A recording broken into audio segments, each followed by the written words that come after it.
হয় সকলকে নমস্কাৰ। আজি 33 নং ননাই চেৰফাং সমষ্টিৰ অন্তৰ্গত আমাৰ UPPL যি ব্লক কমিটি আৰু এই ব্লক কমিটিৰ আজি কাৰ্যকৰী সভা আছিলে। এই কাৰ্যকৰী সভাতে এটা ভাল খবৰ,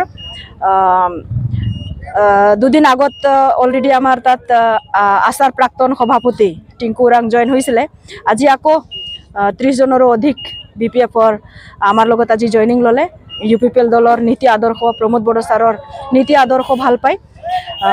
আজি আমাৰ কাৰণে খুব ভাল খবৰ। 33 নং ননাই চেৰফাং হিচাপে আজিৰ তাৰিখত ননাই চেৰফাং খুব ভাল দিশত আগুৱাই আছে। আৰু 2025 চনত যে আমাৰ ননাই চেৰফাংটো UPPL হিচাপে আমি সিটটো দখল কৰিম, সেইটো খাটাক আমি ইয়াতে জিকিবলৈ কাম কৰি আছোঁ। ইয়াতে আমি কাকো হাৰাব অহা নাই, কিন্তু আমি জিকিবলৈ কাম কৰি আছোঁ। চ' 25ত ননাই চেৰফাং হিচাপে UPPL আমি ইয়াতে জয়ী হোৱাটো আজিৰ তাৰিখত নিশ্চিত কৰি দিলোঁ আমি। আৰুতো সময় আছে আমাৰ হাতত, আৰু ইলেকশ্যনৰ কাৰণে সময় আছে। আৰু যিখিনি সময় আছে সেইখিনিত আমি যথেষ্ট প্ৰিপেৰেশ্যনত আগবাঢ়ি যাম। আমাৰ গ্ৰাউণ্ড অৰ্থাৎ গ্ৰাছ ৰুট লেভেলত যিখিনি কাম কাজ কৰিব আছিলে অলমষ্ট ফিনিছ ক'লেও ভুল নহয়। এতিয়া আমি সেইখিনি অকণমান ৰিভিউ কৰি আছোঁ, আৰু ৰিভিউত খুব ভাল ৰিজাল্ট আহি আছে। আৰু যথেষ্ট আমাৰ লগত যোগাযোগত আছে। অন্যান্য দলৰ পৰা আমাৰ লগত আৰু বহুত মানুহ জইন হ'ব, আৰু এটা গ্ৰেণ্ড জইনিং চেৰেমনি আমি ননাই চেৰফাং সমষ্টিতে কম সময়ৰ ভিতৰত ৰাখিবলৈ গৈ আছোঁ। চ' ধন্যবাদ UPPLৰ অৰ্থাৎ প্ৰমোদ বড়ো ছাৰৰ নেতৃত্বত তেখেতে যিখিনি কাম কৰি আছে।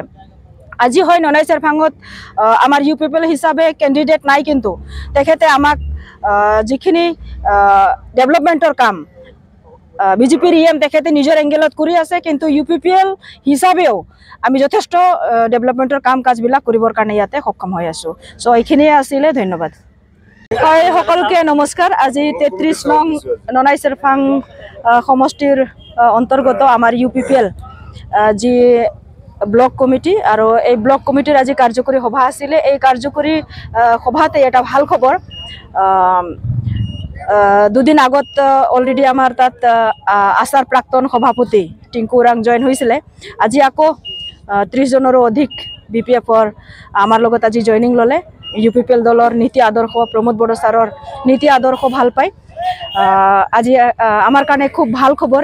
33 নং ননাই চেৰফাং হিচাপে আজিৰ তাৰিখত ননাই চেৰফাং খুব ভাল দিশত আগুৱাই আছে। আৰু 2025 চনত যে আমাৰ ননাই চেৰফাংটো UPPL হিচাপে আমি সিটটো দখল কৰিম, সেইটো খাটাক আমি ইয়াতে জিকিবলৈ কাম কৰি আছোঁ। ইয়াতে আমি কাকো হাৰাব অহা নাই, কিন্তু আমি জিকিবলৈ কাম কৰি আছোঁ। চ' 25ত ননাই চেৰফাং হিচাপে UPPL আমি ইয়াতে জয়ী হোৱাটো আজিৰ তাৰিখত নিশ্চিত কৰি দিলোঁ আমি। আৰুতো সময় আছে আমাৰ হাতত, আৰু ইলেকশ্যনৰ কাৰণে সময় আছে। আৰু যিখিনি সময় আছে সেইখিনিত আমি যথেষ্ট প্ৰিপেৰেশ্যনত আগবাঢ়ি যাম। আমাৰ গ্ৰাউণ্ড অৰ্থাৎ গ্ৰাছ ৰুট লেভেলত যিখিনি কাম কাজ কৰিব আছিলে অলমষ্ট ফিনিছ ক'লেও ভুল নহয়। এতিয়া আমি সেইখিনি অকণমান ৰিভিউ কৰি আছোঁ, আৰু ৰিভিউত খুব ভাল ৰিজাল্ট আহি আছে। আৰু যথেষ্ট আমাৰ লগত যোগাযোগত আছে। অন্যান্য দলৰ পৰা আমাৰ লগত আৰু বহুত মানুহ জইন হ'ব, আৰু এটা গ্ৰেণ্ড জইনিং চেৰেমনি আমি ননাই চেৰফাং সমষ্টিতে কম সময়ৰ ভিতৰত ৰাখিবলৈ গৈ আছোঁ। চ' ধন্যবাদ UPPLৰ অৰ্থাৎ প্ৰমোদ বড়ো ছাৰৰ নেতৃত্বত তেখেতে যিখিনি কাম কৰি আছে। আজি হয় ননাই চেৰফাঙত আমাৰ UPPL হিচাপে কেণ্ডিডেট নাই, কিন্তু তেখেতে আমাক যিখিনি ডেভেলপমেণ্টৰ কাম BJPৰ EM তেখেতে নিজৰ এংগেলত কৰি আছে, কিন্তু UPPL হিচাপেও আমি যথেষ্ট ডেভেলপমেণ্টৰ কাম কাজবিলাক কৰিবৰ কাৰণে ইয়াতে সক্ষম হৈ আছোঁ। চ' এইখিনিয়ে আছিলে, ধন্যবাদ।